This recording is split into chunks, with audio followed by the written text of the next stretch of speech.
2011 Ford Ranger with the 4-liter V6, and today we're going to be replacing the engine coolant thermostat housing.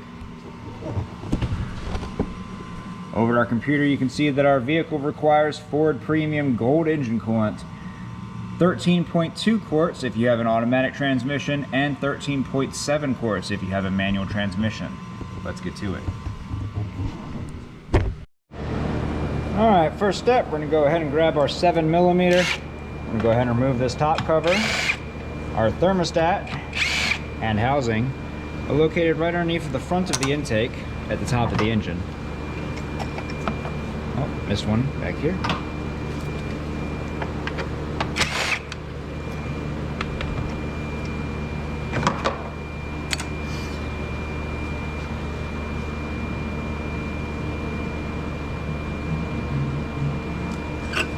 Grab ourselves a flathead screwdriver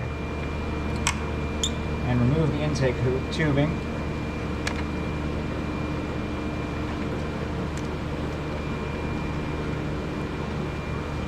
You look right down here, you're going to see that it has a little pull tab on it. You just push this down, and if it's not broken, this usually works out pretty easily, but this one is apparently broken.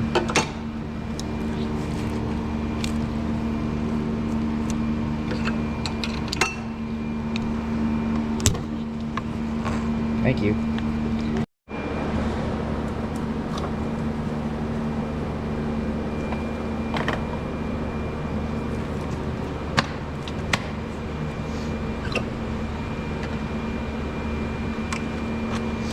You can use a flathead for these or an 8mm.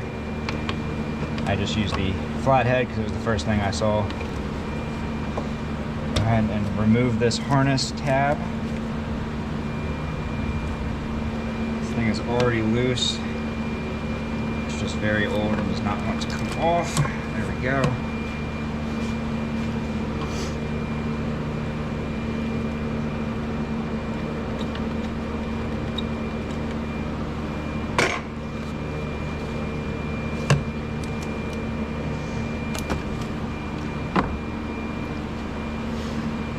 And now that we have access, we can go ahead and remove the throttle body.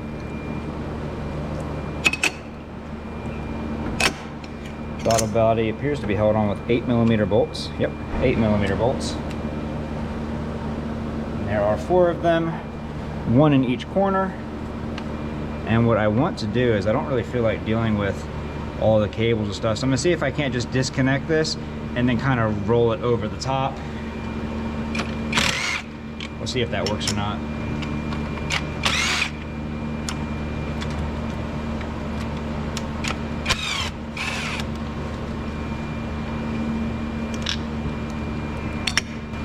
Get myself a swivel extension. As you can see, these have little grooves cut into the edgings, so that way your socket can actually wiggle about 5 degrees.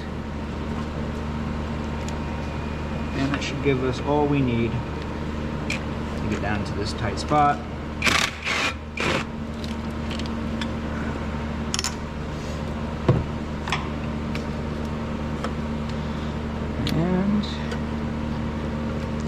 Remove this harness clip right here.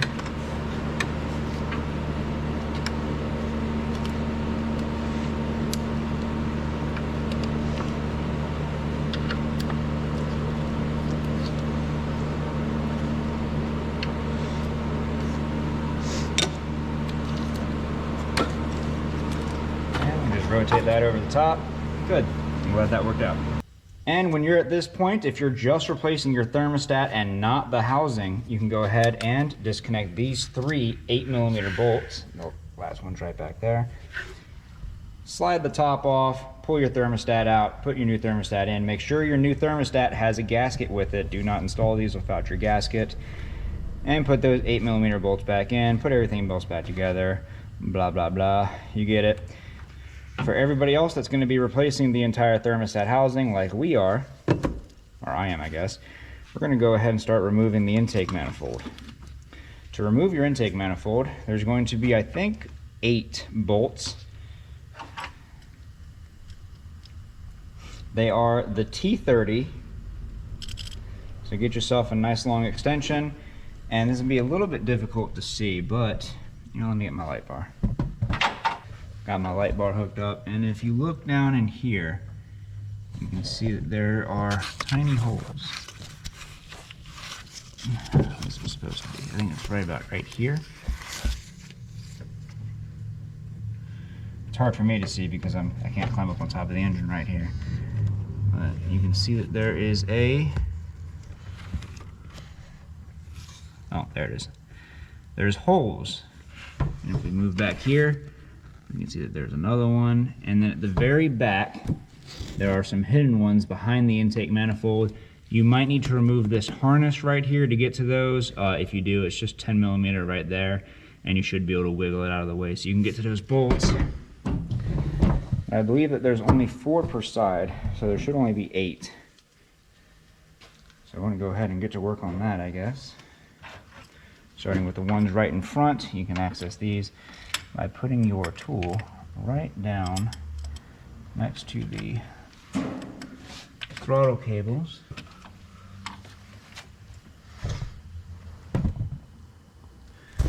Here's my mind, I think I am going to have to climb up on top of the engine. Just make this easier in the long run.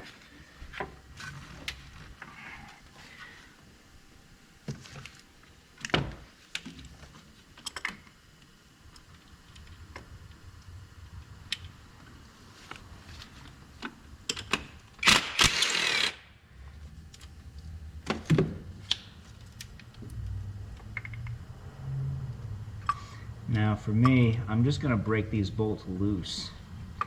I don't really want to remove them, and hopefully that makes it easier to line these back up in the future when I'm putting everything back together. And then you just find those holes, and you're probably going to have to just play around with it until you get it in there, because there's not really a good line of sight anywhere.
I was going to use a swivel joint because my tool is hitting the hood here, but I can't find my swivel joint, so I'm just going to have to grab a manual 1/4 inch ratchet and do the last 2 in the back by hand.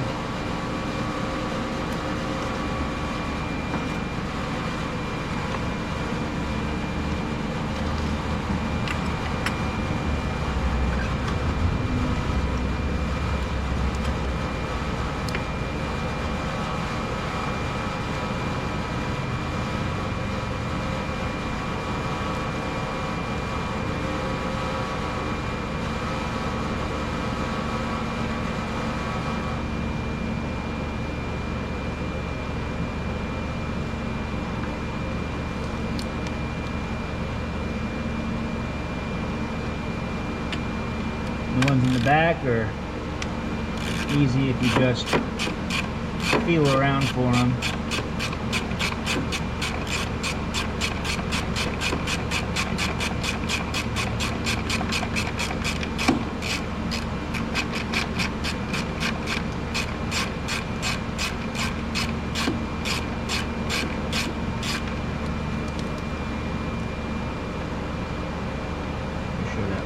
stays in the socket or in the hole so you don't lose it.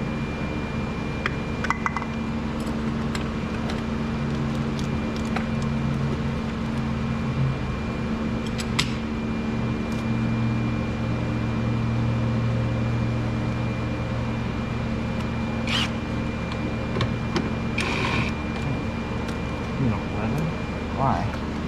For whatever reason, the nut holding this harness is an 11 millimeter. I don't know if that is the way it is for everybody's, but maybe mine was replaced at one point in time. Anyway.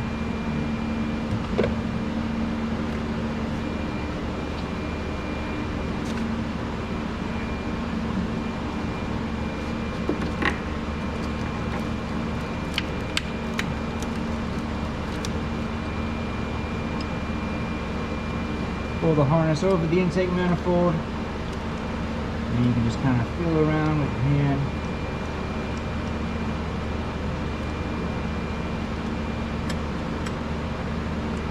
This one's kind of deep down in there, actually.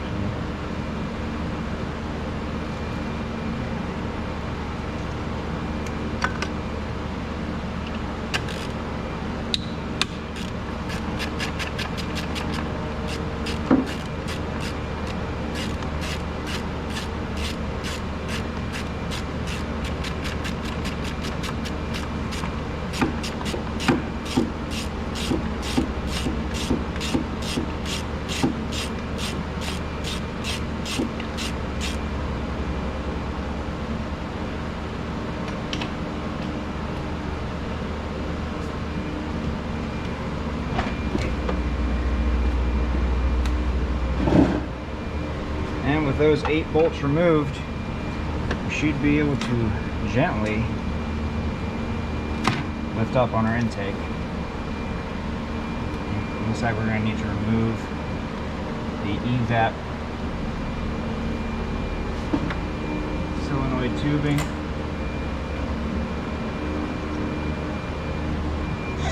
That's this tubing coming up from your exhaust system, held on right here by 2 10 millimeter bolts. And then we should be able to just disconnect that. All right, let's go ahead and remove the EGR valve. 10 millimeter bolts. I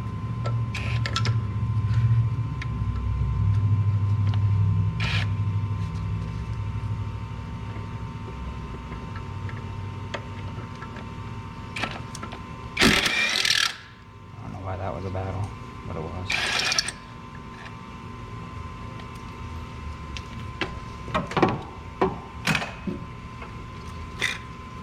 Go. Make sure you do not lose your gasket. It's inside of here. And then right back here where we have our coil pack, there are 2 8 millimeter bolts that go to the support for the coil pack, and then they bolt down here behind the engine. I'm going to go ahead and remove these 2 8 millimeter bolts and see if I can't just pull this out of the way a little bit and squeeze the manifold by that. Hopefully there's not too much else in the way, because it's getting cumbersome. You don't even need this bracket here.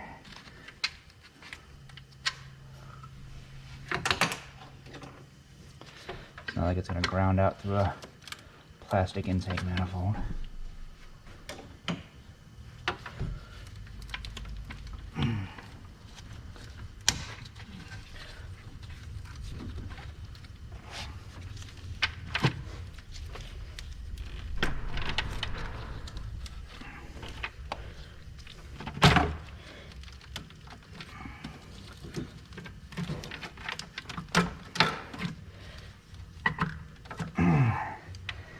There we go. And we're just going to pry up gently. Try to get as much space under here as we can.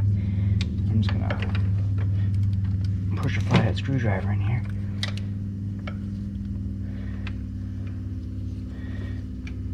To act as a support to hold that out of the way.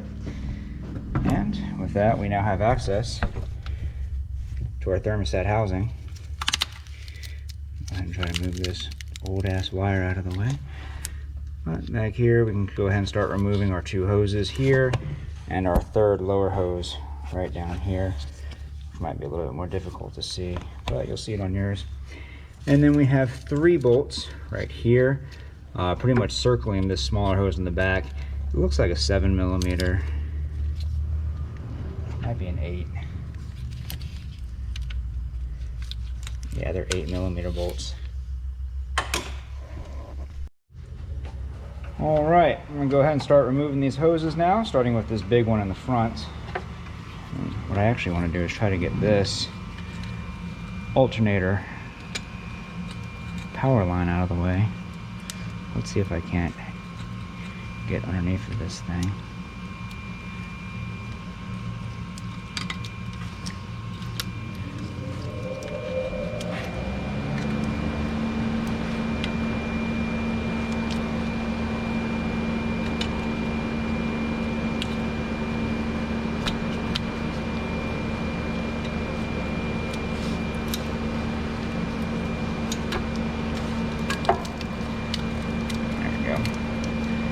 Better about that.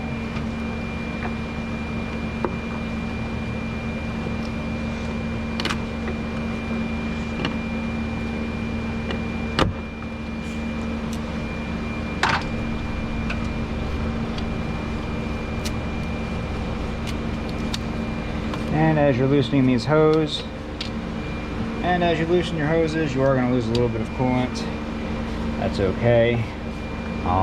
I'm actually going to be doing a flush on this vehicle. As you can see, this has green coolant in it, which is not supposed to have. It's supposed to have the Ford Gold. So if you do have green coolant in there or anything else, this is a good time to do your flush.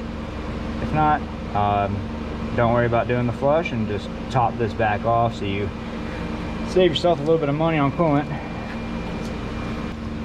Go ahead and grab my catch can, throw it underneath.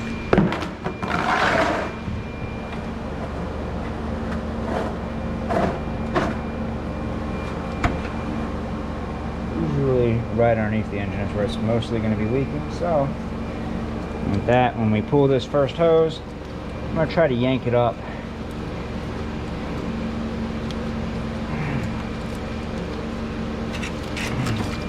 Try to keep as much coolant inside the hose as possible. Most of it will probably still drain out when we remove the other hoses, but like I said,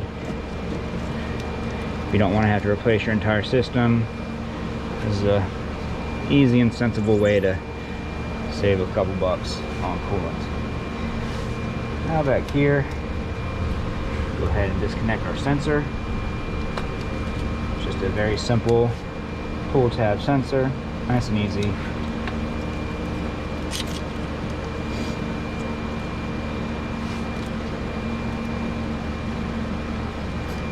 I think I'm going to do is I'm actually going to remove this lower hose next. Some angled needle noses are very helpful in situations like this.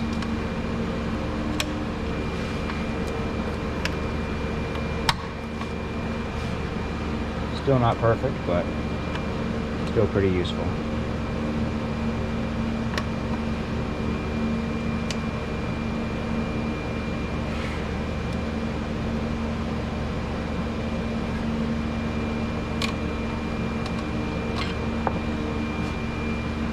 Get ourselves some regular needle noses. We're gonna wiggle this hose, make sure it's broken loose all around. Good. And we can leave that like that for now. We're gonna go ahead and remove this hose next. I'm back here with our angled needle noses. We can get a good bite on this hose clamp and lift it up. Beautiful. I'm just going to grab this. See if I can't twist a little bit. Alright, it came a little bit loose. I'm going to use this right here as leverage point. See if I can't just gently pull up on that, because I don't want to damage the hose. I think we got it with that.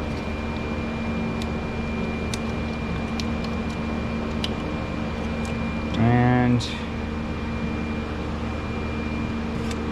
I don't think we need to remove this hose, but I think I'm going to, just to make it easier to pull this whole unit out. And for whatever reason, whoever did this last decided to put the clip facing down. So whoever did that, screw you. You just made this damn near impossible. So I guess I'm just gonna work around it. Go ahead and push this out of the way.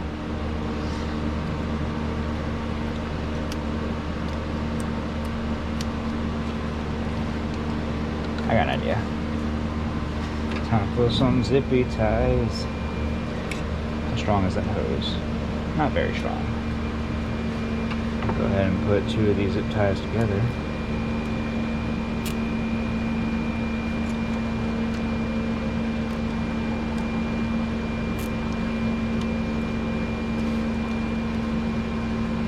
I might need 3 zip ties. Oh, I got it. Okay. We can hold that hose out of the way, like so. And it gives us plenty of room.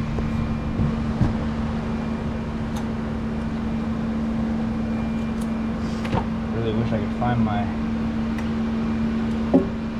universal swivel joint. It'll make getting to these a lot easier, but I think with my extension going over the top, I'll be just fine. Go ahead and remove these 3 8mm bolts.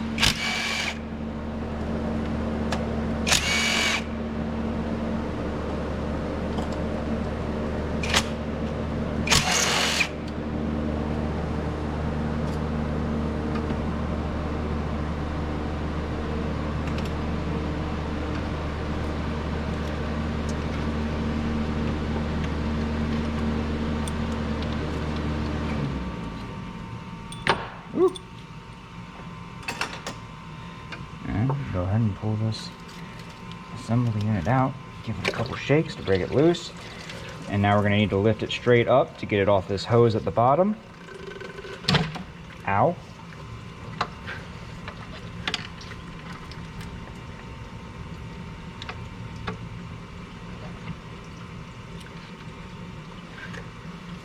Try that again. Well, you get the point. And there we have our old unit. Make sure before installing your new unit, you check right here, because a lot of the times, just like on mine, the O-ring for the bottom gasket will actually stay connected. And you definitely don't want to double gasket these. I'm going to go ahead and reconnect the lower hose first.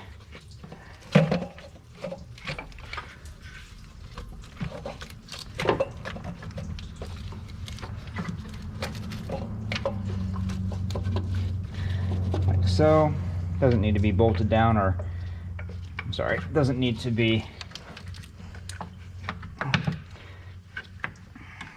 the hose clamp doesn't need to be put on it yet. We're going to go ahead and start these 3 bolts.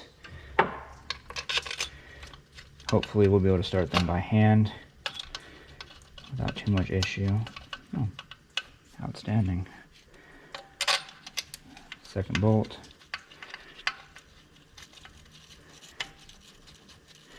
Give them a couple turns. Make sure all 3 of these are started by hand before you put any of them down tight.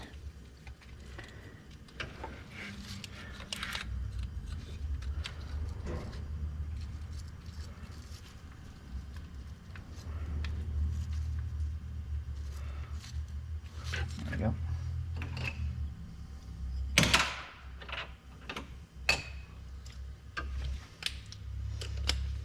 And go ahead. Start putting these bolts down there.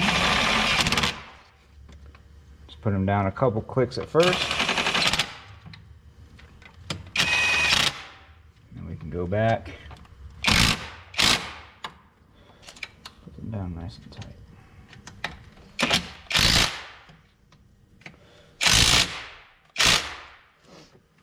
Good. Go ahead and remove this connector right over here and plug it back in. Although it appears that the new connector is in there the other way, but that's fine. Reconnect that, Go ahead and put our hose back down. Put that on there before it throws up on me. That's what that was sounding like. Kind of scared me for a second. Grab our hose clamp. Give it a good wiggle. Slide that back down nice and tight. Go ahead and remove our zip ties. Come back in here with the large hose. This goes around, I think. Yep, there it goes. Around the oil cap. Give that some wiggles to put her down. I had to use my big old pair right here.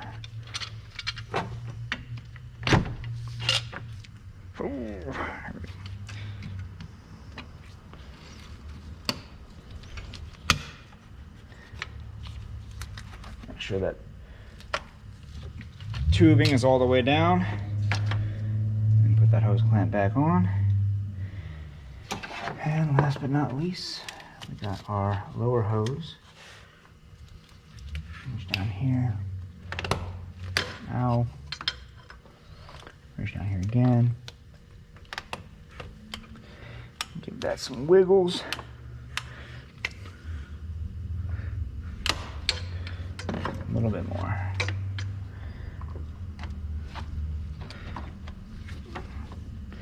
Just couldn't quite get a good grip on it. And there we go. Beautiful. Now, as you can see right down here, this is where I left the bolts in. The intake manifold.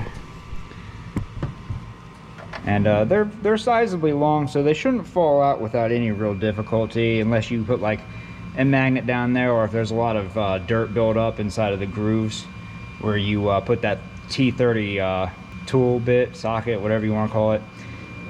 And that way I can just go ahead and put all this back straight down, like so. And for the most part, that should pretty much line up with all the bolt holes.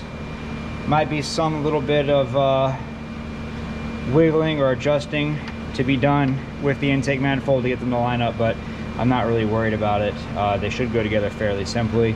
When putting the intake manifold back down, you're going to want to do a crisscross method from the middle out. So we'll start here. 1, 2, 3, 4, 5, 6, 7, 8. So the order you do it in doesn't really matter, as long as you start, and then whichever one you start from, you just start doing crisscrossing out. It doesn't matter which one you start on, as long as it's one of these 4 beginning ones, and obviously you're going to end on one of the exterior ones. As long as you do a crisscross method, you'll get that pressure evenly distributed to the intake manifold, and you shouldn't have any leaks. And with that, we're going to go ahead and put everything else back together in the exact reverse order that we took it apart from, and you should be golden. Top off your coolant, or if you want to do a flush, this is the perfect time to do it. Just go ahead and pull that lower radiator hose, let all this crap drain out of there, and refill it with the proper Ford Gold coolant. And pretty much all there is to replacing your thermostat housing on this 2011 Ford Ranger with the 4-liter V6. If this video helped you out and you'd like to see more videos on Ford freaking Rangers, check that one out next. I made that one just for you. But other than that, if this video helped you out, leave a like. Don't forget to subscribe. We'll see y'all next time.